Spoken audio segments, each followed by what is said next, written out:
After Sam died, my mom and Edie got really close. They'd both lost a lot.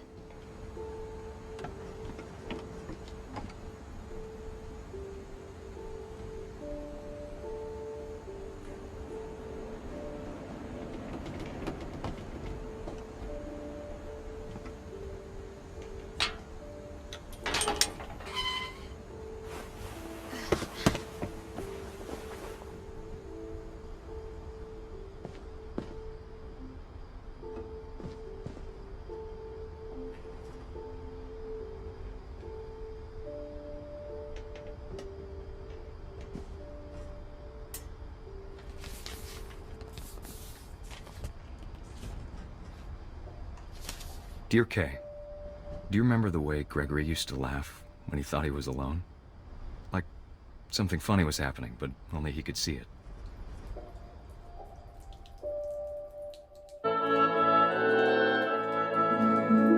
I think he saw things the rest of us don't.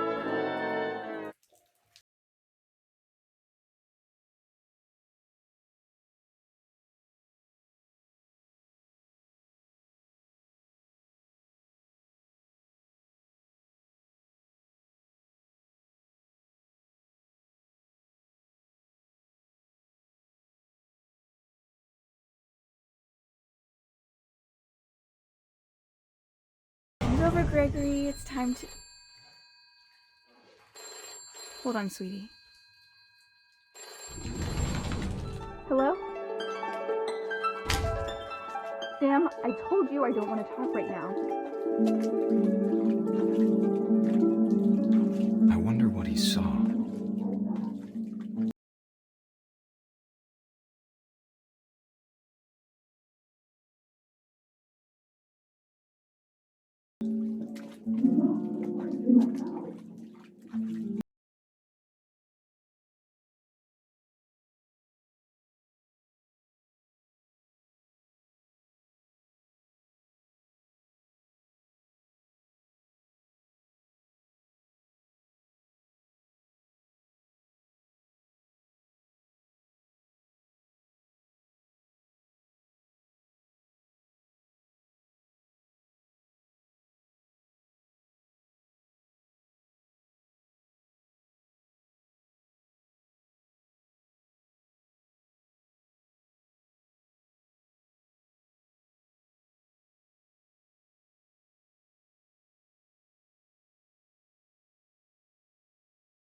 Sorry about that, Gregory.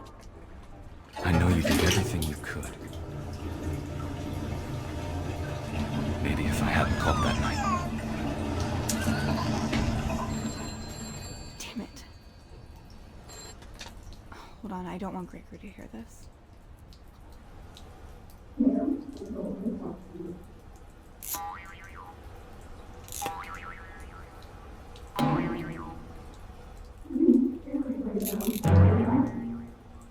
I wish he could have told us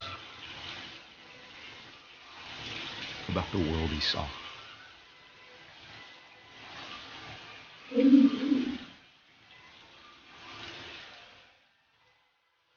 There's so much I don't understand about Gregory. about everything.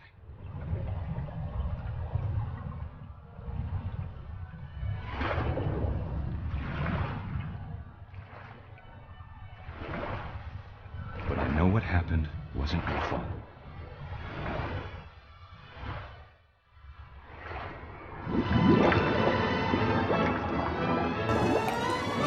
I'm sure he's happy. And he'd want you to be happy too. Good luck, Kay. Love, Sam.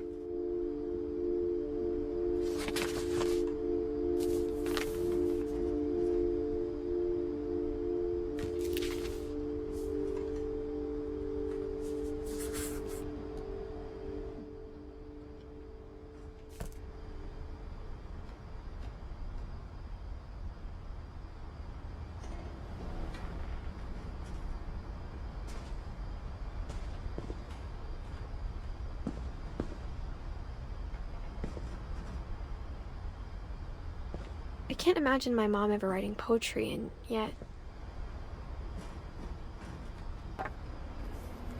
A poem for Gus, who always said the wedding was a bad idea. Our father never hit us kids, at least not very hard, before the day my brother said with teenage disregard that he'd be dead before he'd see a wedding in our yard.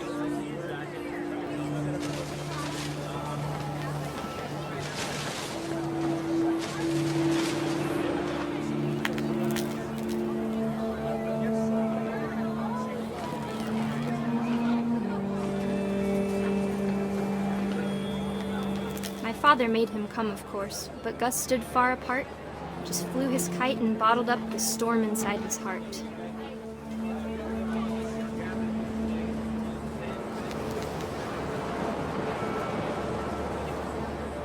I tried to talk him out of it, but though he'd never met her, "We don't need a stepmom," were the words that I now pronounce you husband and wife. You may kiss the bride.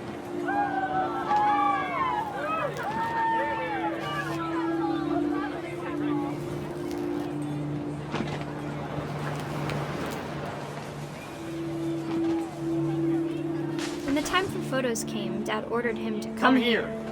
But Gus declined, and as a sign held up his middle finger.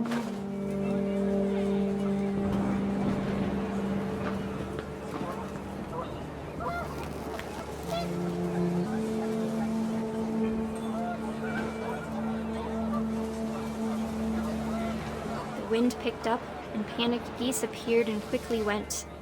But all the humans did that day was go inside the tent.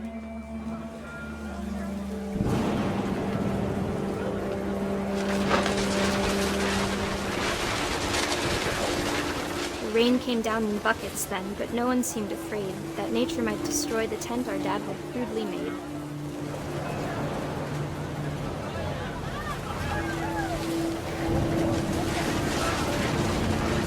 The thunder sounded much too close and full of angry power, but all my father said to this was, "Make the music louder."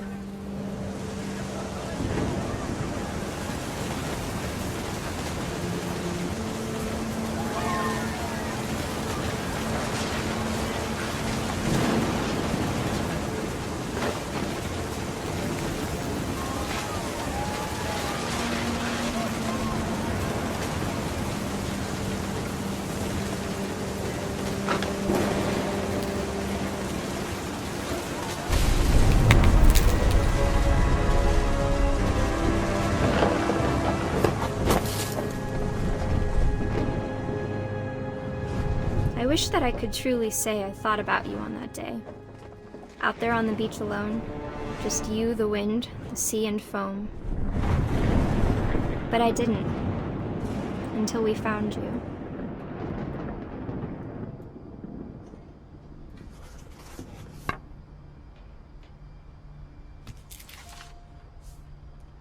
She never talked about him, but Mom told me once if I was a boy, they were going to name me Gus.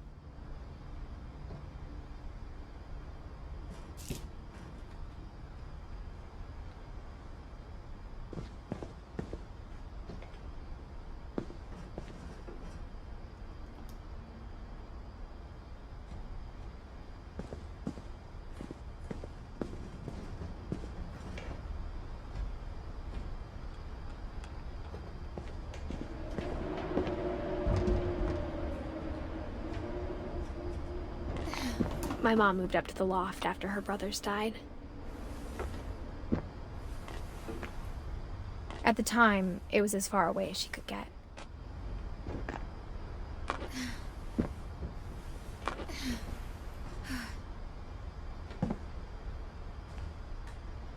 Religion was another thing my mom never talked about, but I think it helped her a lot after her dad died.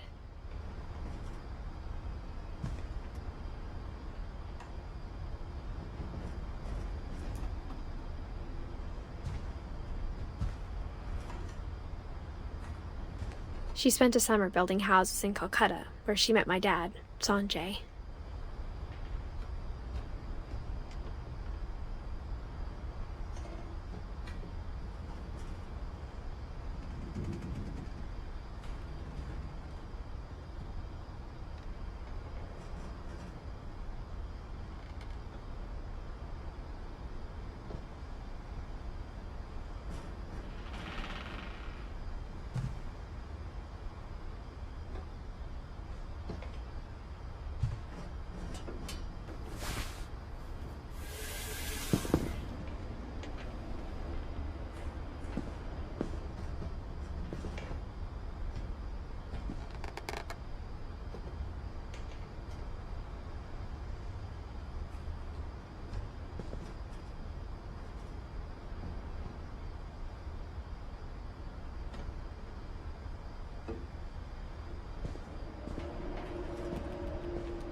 My mom moved to India a week after graduation and got a job teaching English.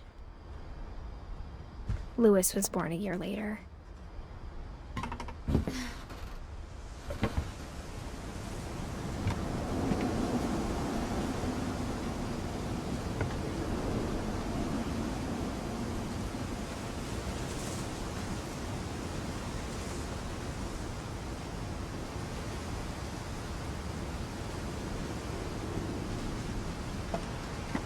When my dad died, I don't think Mom knew where else to go.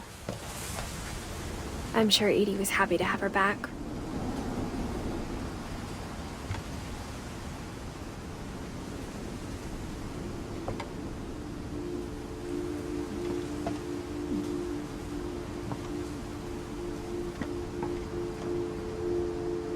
The house had to get a little bigger, but Edie was used to that.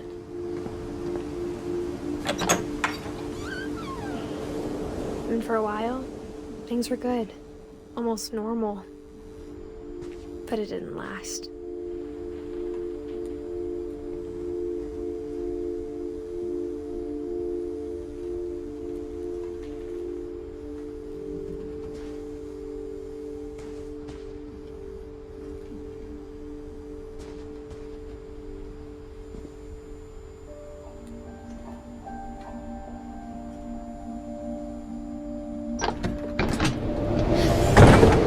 The beginning of the end was Milton's 10th birthday, when Edie gave him a castle.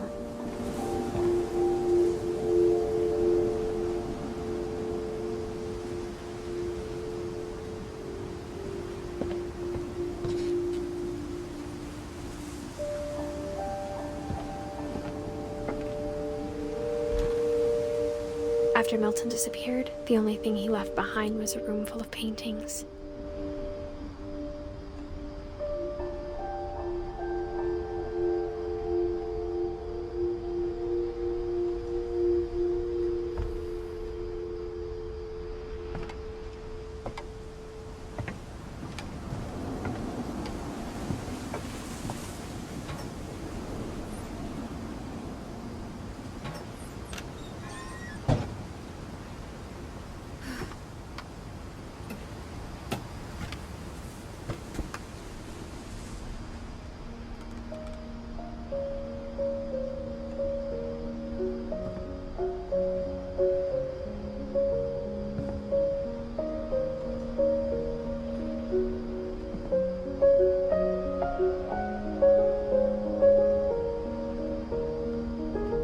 I think Edie was happy to finally have another painter in the family.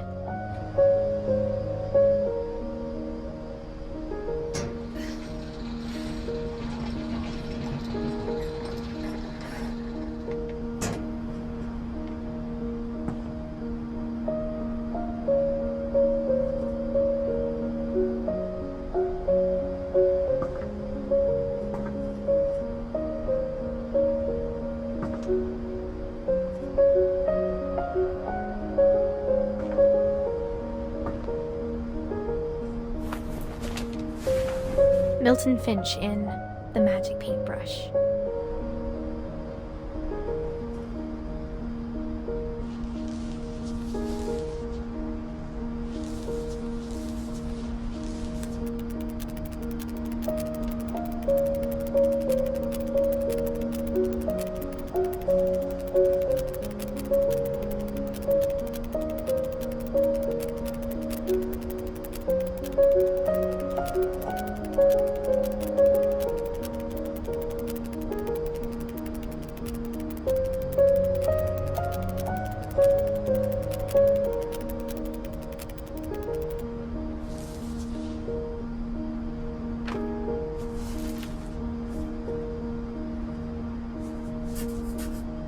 I was 4 when Milton disappeared.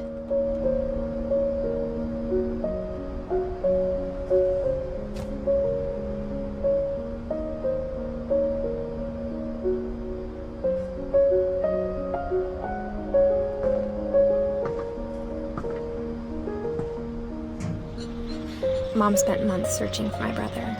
Then she sealed the doors.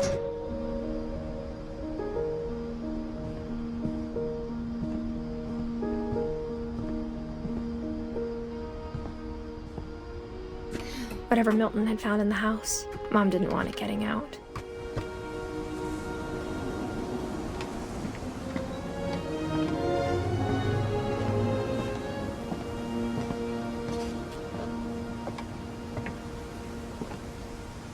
Mom definitely blamed Edie, but I think Louis blamed himself.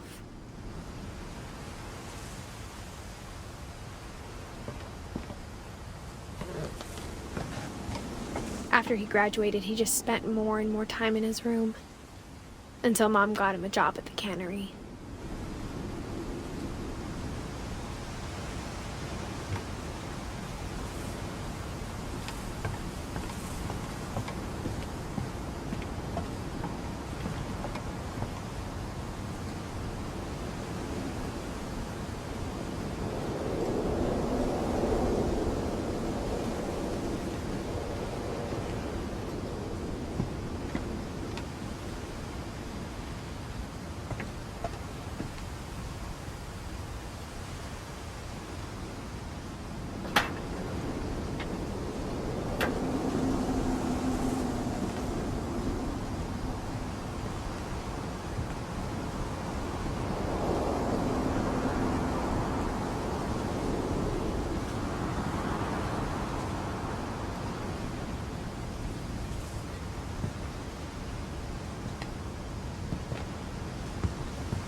Louis's room smelled very, very familiar.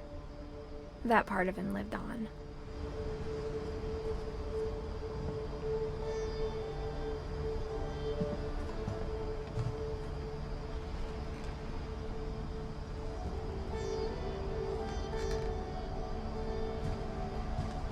Louis and I spent a lot of time playing games together, but he was surprisingly bad at them.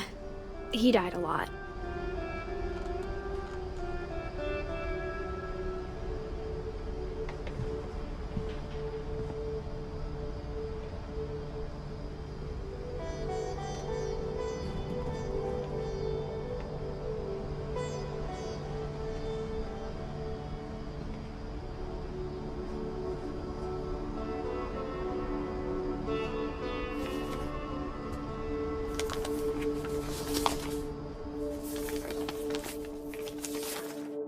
Dear Mrs. Finch, As Lewis's psychiatrist, I can understand your desire for an explanation. As I see it, the trouble began in January, shortly after we convinced your son to seek treatment for substance abuse. Newly sober, I believe Lewis first noticed the monotony of his daily life.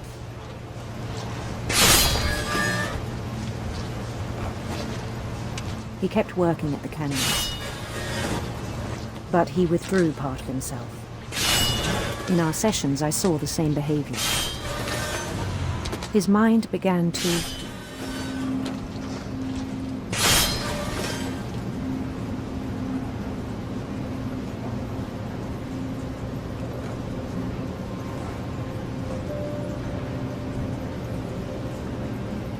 wander. I asked him to describe it. He said he started small, imagining a labyrinth. He'd feel his way about. Then something moved. Bats and toads.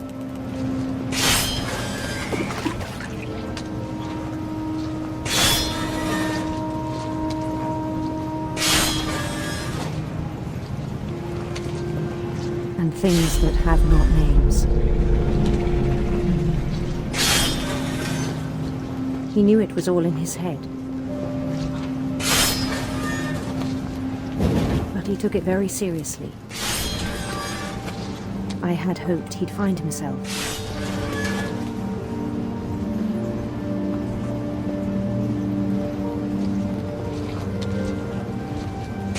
But he found something more.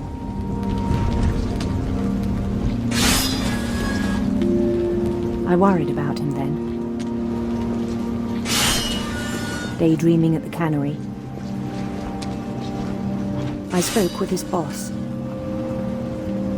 But he said Lewis had become a model employee. Methodical, tireless, focused. Like a whole new Lewis. So I let him go on.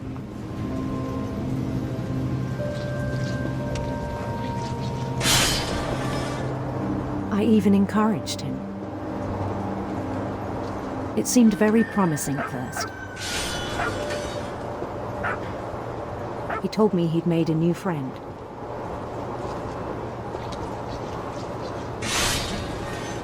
On the edge of a city he named Lewis Topia.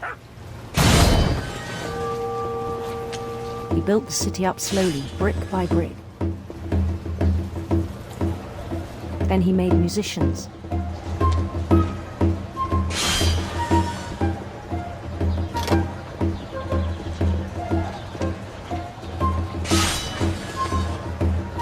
And songs for them to play.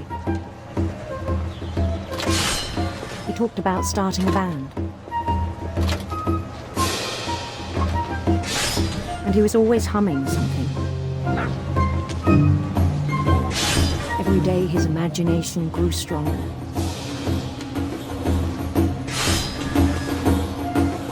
He no longer spoke at the cannery. But his chopping was as reliable as ever. Then one day it struck him that all the cheering crowds, even the stones under his feet, were all in his imagination, so he could do whatever he wished.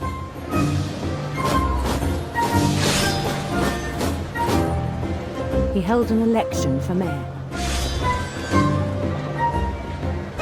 and he won. They begged him to stay, but his mind was already wandering.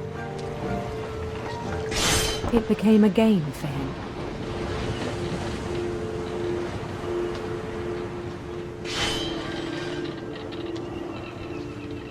He'd conquer a city, then immediately push on.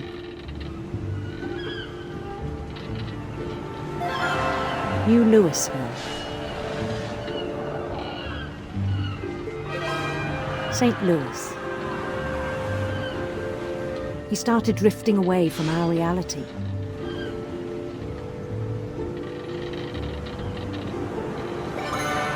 Minneapolis. Until one day he forgot to go home from the cannery. Even as his mother pleaded with him, part of Lewis kept sailing on.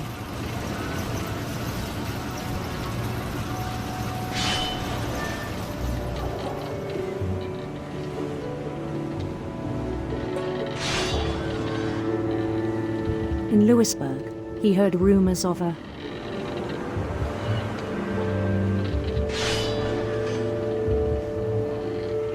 handsome queen.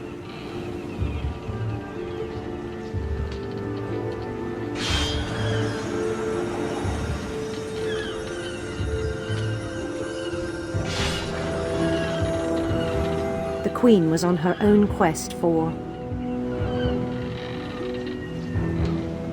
sinister serpents.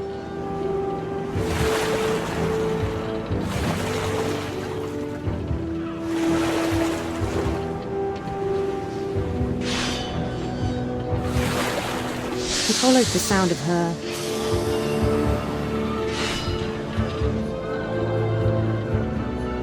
electric sitar.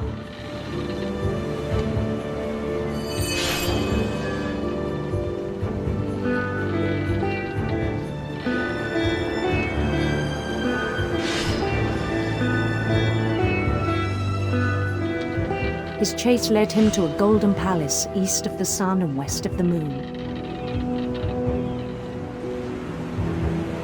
Even then, his logic remained sound.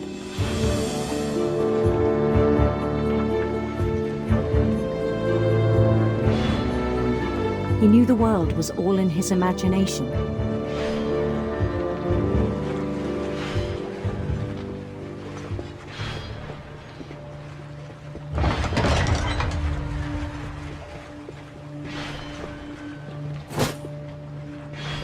But he was so proud of having created it. In his own eyes, he'd become something greater than a king.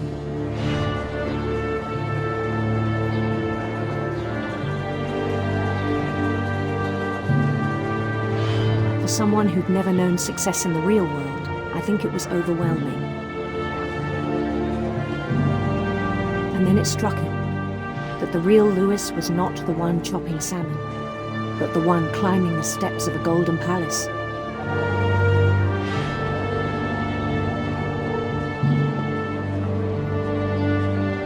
My imagination is as real as my body, he told me. It was hard to argue with him.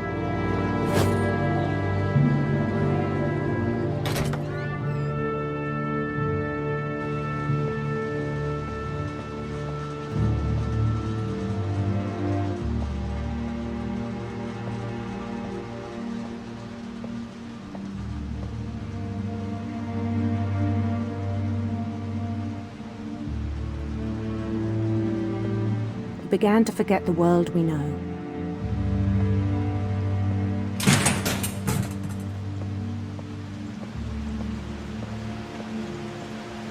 I think it pained him to remember Lewis, the cannery worker.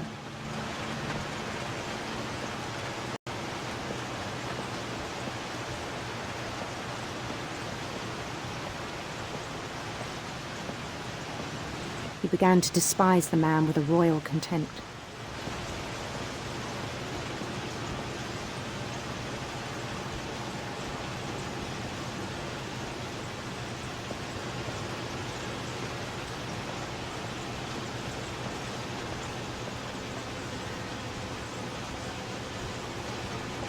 I still thought I could save him.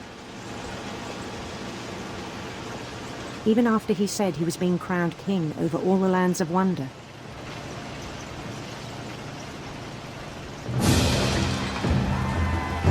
The palace would be packed with his companions.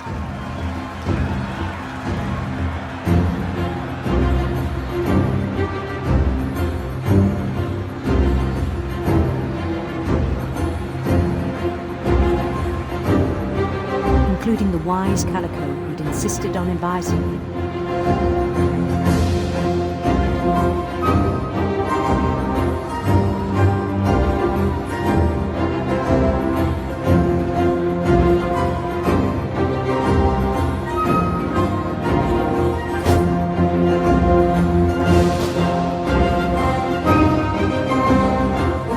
queen waited, holding his crown.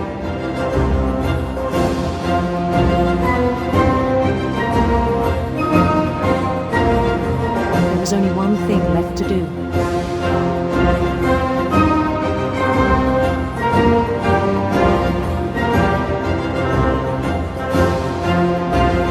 Bend down his head.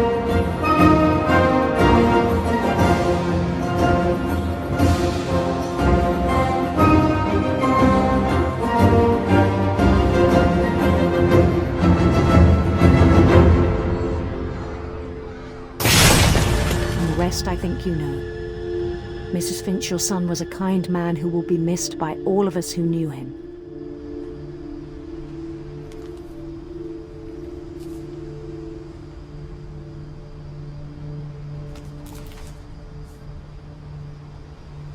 My brother was really cool. I wish you could have met him.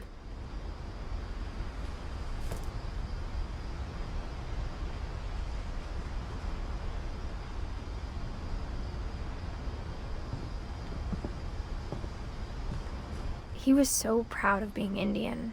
I think for him, it was a way to be something other than just a Finch.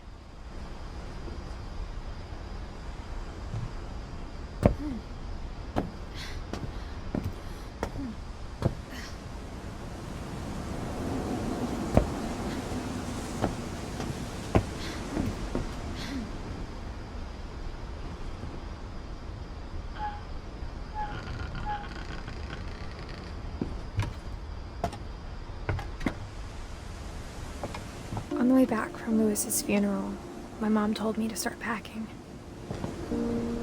She waited until the day before we left to tell Edie. I'm not sure if she wanted to make it easier or harder.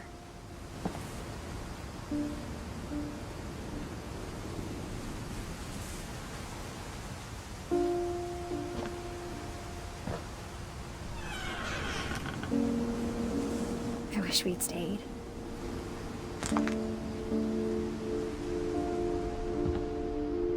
But I understand why we left.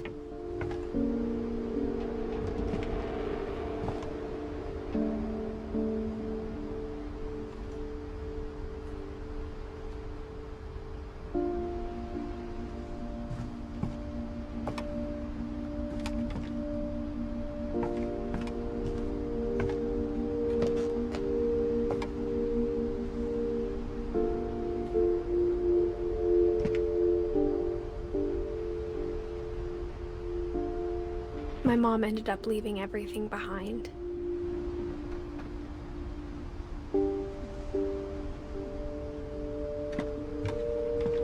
What happened that night had been coming for a long time.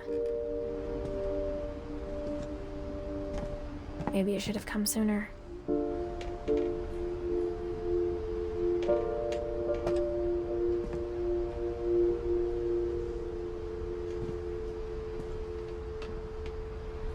But it had to end one way or another. All that's left now is to tell you about that last night.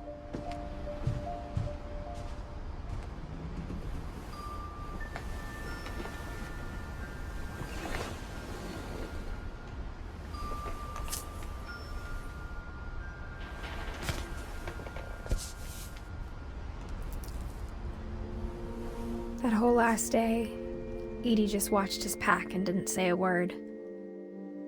Until supper, when she raised her glass and said, "To our final night together, and all our final nights apart." Grandma, you know what I said about alcohol.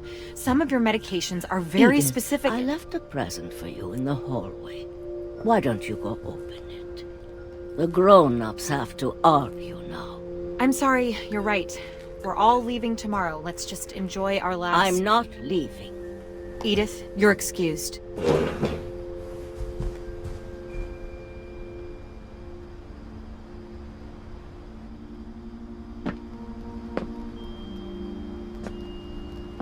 the power had been shut off that morning, but Edie always had plenty of candles. When my mom sealed the library, I don't think she knew about the other entrance. Or that Edie had a key to it.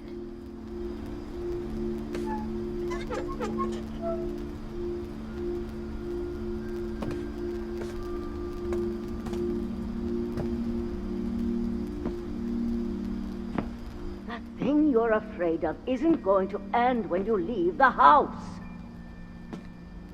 Edith has a right to know these stories. My children are dead because of your story. I think it's best if Edith and I leave tonight. We'll have the nursing home send a van for you in the morning, okay?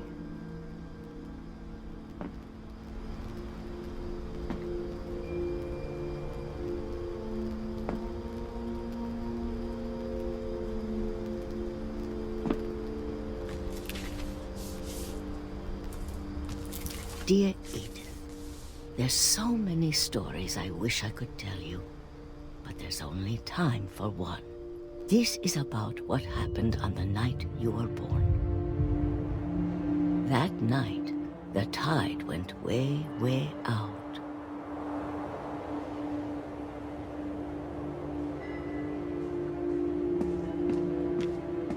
It was the first and last time I ever saw the old house aground. There'd been an earthquake out in the middle of the ocean. They called it the lowest tide in 1,000 years. God, it smelled awful. You know, I've seen that house every day of my life.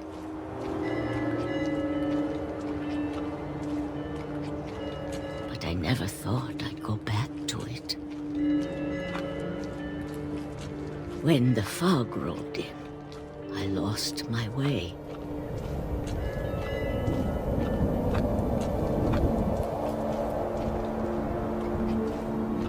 I got turned around.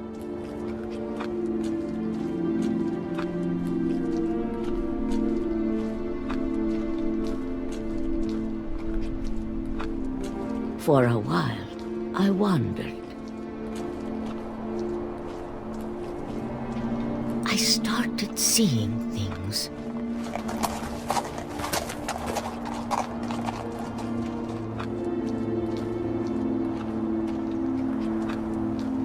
Things I'd forgotten had ever existed.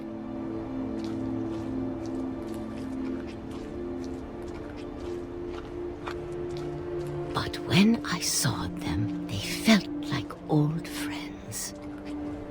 That night, a lot of things came back to me. Or maybe I came back to them.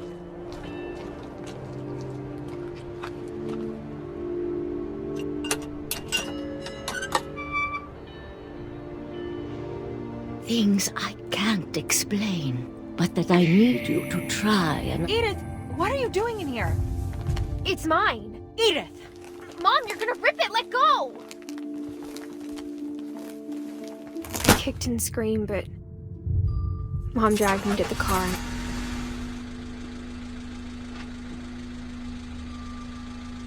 I never saw Great-Grandma Edie again. The next morning, the van came to pick her up, but she was already gone. After that, we moved around a lot.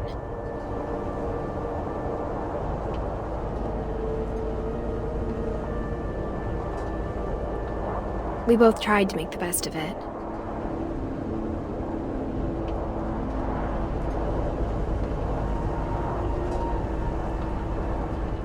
A few years went by.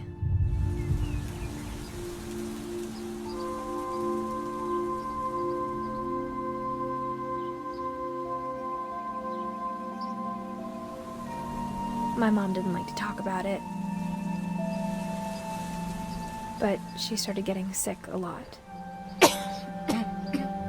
The rest happened pretty quickly. She got better for a while, and then she didn't. And then I was alone. The last Finch left alive.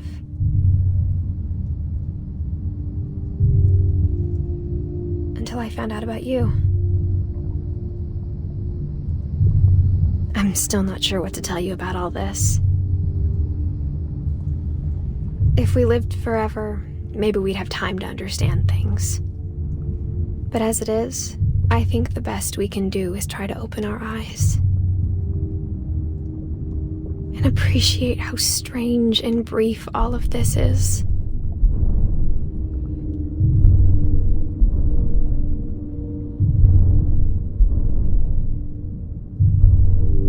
This journal was supposed to be for you.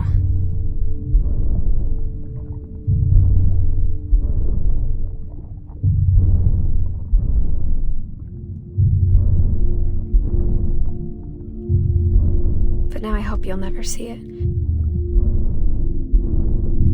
I just want to meet you and tell you all these stories myself. But I guess if you're reading this now, things didn't work out that way.